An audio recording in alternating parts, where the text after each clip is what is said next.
Hello guys, Miss Pilar po, Tarlac City. So salamat po sa pag-attend dito sa big event ng Baguio City. So sa matagumpay na event na nagawa po dito sa Baguio City. Na po namin kung ano meron kay Quadbit Burst.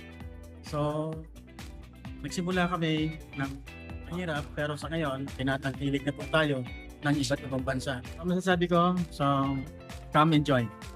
Quadbit Burst. Thank you.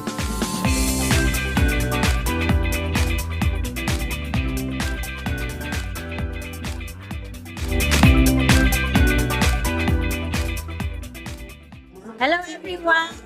Quadbit Burst. Ako po si Ate Connie from Lagao.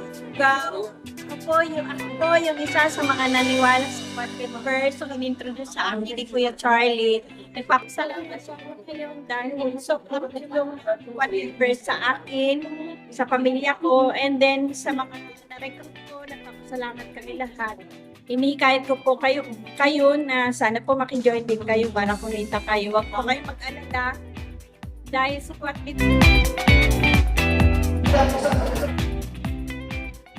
Okay, ako po si Engineer Jenny Peralta from Tarlac City. So, regarding Quadbit Burst, kami po nag-join dito na duguan. Ibig sabihin, marami kami mga bad experiences ng mga nakaraan. Pero, since meron tayong common sense, so natuto tayo sa mga nakaraan na mga pinagdaanan.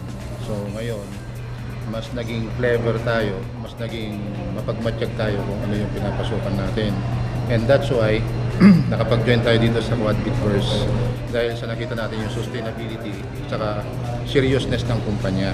Yung best concern natin dito sa Quadbit Burst is yung paano nila ma-sustain yung kanilang promises as well as yung kanilang mga ginagawang mga activity sustained naman, sustainable. So good news is nagagawa niya. Almost 45 countries na ngayon. Then nakakatuwang isipin ng Quadbit Burst ay mayroon siyang program na ang tawag doon ay roadmap.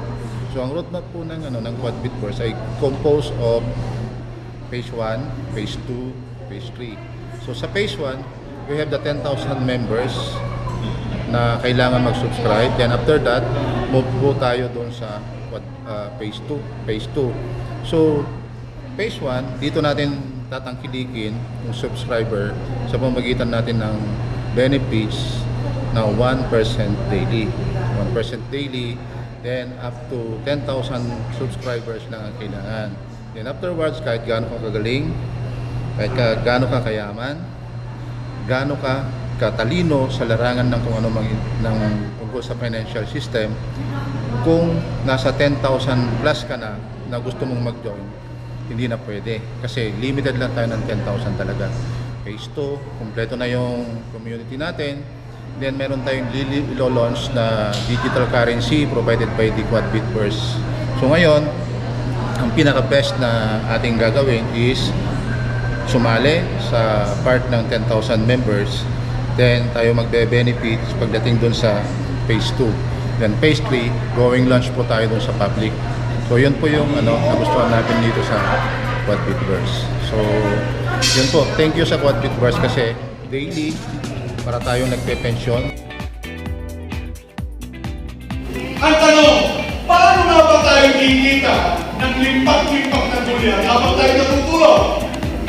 Okay, ang sagot po dyan mga ate, mga kuya,